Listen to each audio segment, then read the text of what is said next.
Hello everyone, welcome back to my channel. I'm Bill.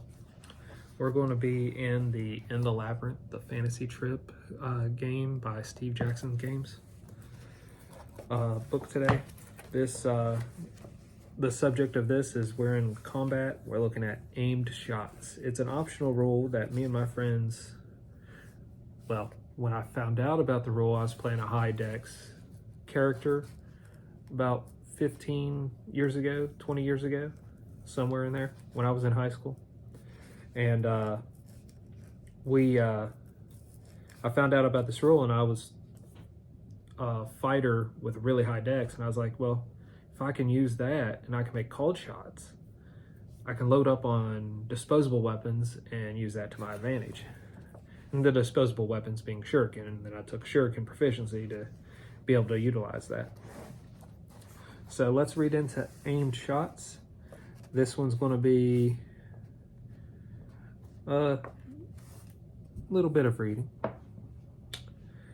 So it's an optional rule, so if your game masters don't like it, or you don't want to track it or make a shorthand little note card of all that you can do, don't use it.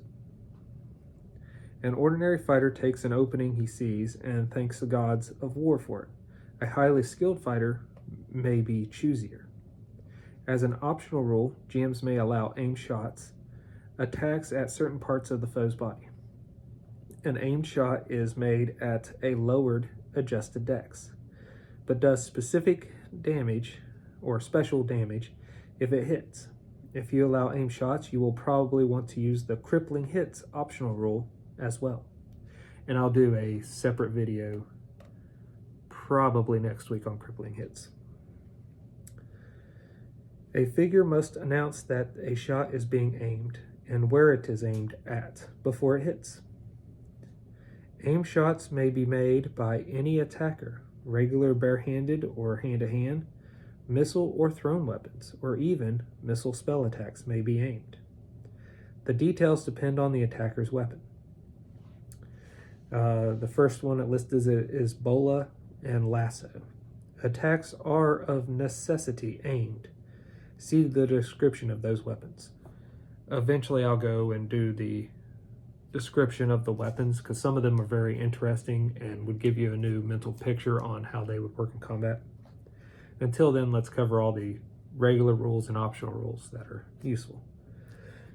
The next weapons it lists is the dagger, the sha-ken or shuriken is how I would call it, or whip.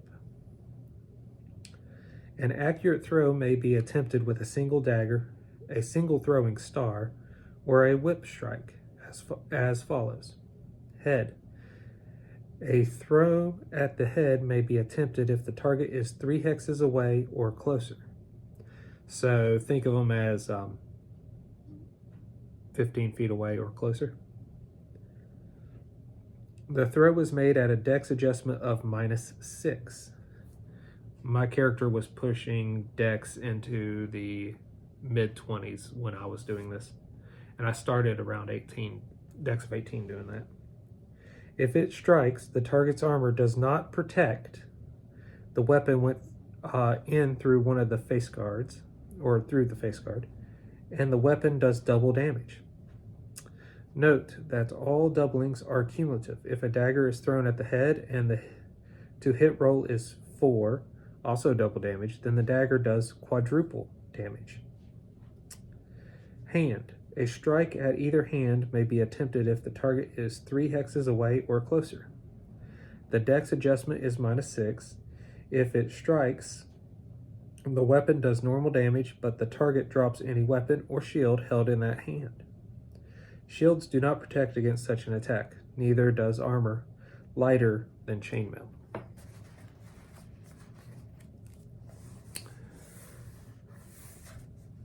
Other weapons. For weapons other than the above, use the following dex penalties and results.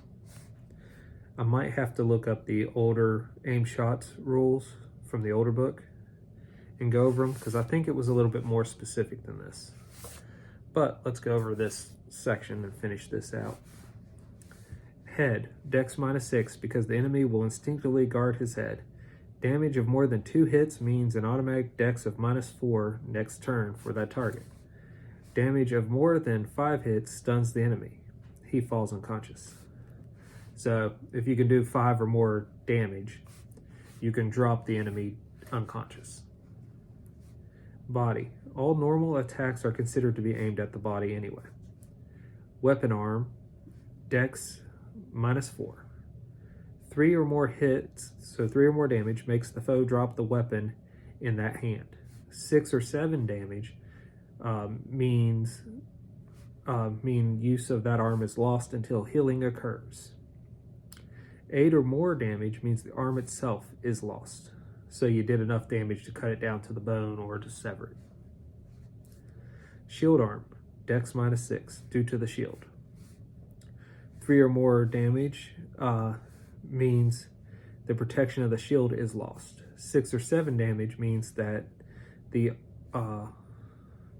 use of that arm is lost until healing occurs. Furthermore, the shield will drag at him until he takes a change weapons turn to unstrap and drop it.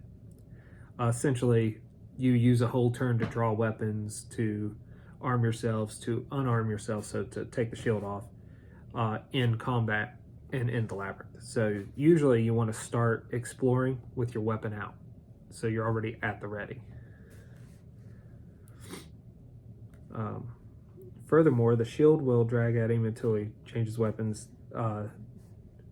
turn to unstrap it and drop it. While it drags at him, he has a dex -2 over and above the usual dex penalty for that shield. 8 or more damage means the arm is lost entirely.